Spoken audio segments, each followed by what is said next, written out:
For most of my experience in the church, I've experienced an attitude towards children's ministry and youth ministry that sort of sees it as an afterthought. And one of the things that I love about Faith Forward is that the people who gather here in this place to have this conversation about reimagining ministry with children and youth think of this ministry as such a gift, an opportunity, a calling, a beautiful thing in its own right.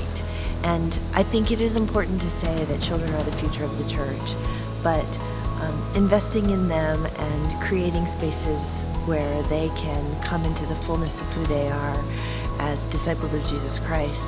is something important for right now too. And I feel like at Faith Forward we have these great conversations about how to do that in ways that are life-giving and entrepreneurial and that bring about the kingdom of God right here and now in the lives of our children and youth. It's so exciting to me.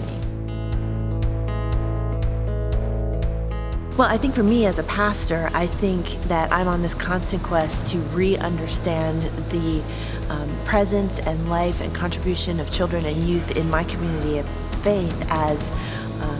an integral part of who we're becoming as the community of Christ together. Their voices are just as much part of the theological conversation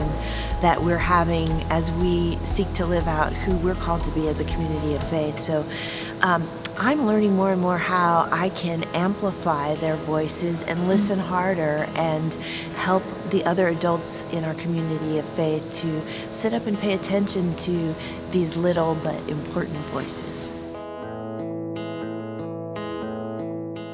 I've never thought of myself as a minister who's particularly gifted with ministry to children and youth. In fact, the children's sermon is perhaps hands down the scariest ministry obligation that I have, and so I find it sort of curious that I have not only involvement in the leadership of Faith Forward, but such a passion for the kind of work that's being done in this place. I think part of it for me is that whenever I come to Faith Forward, I'm introduced to colleagues who are so good at an area of ministry in which I don't have as much experience or adeptness. And so, hearing them speak with passion and watching the way in which they engage their work sort of gives me the courage to do a better children's sermon. I feel like I'm always learning when I'm at Faith Forward, and that's a gift.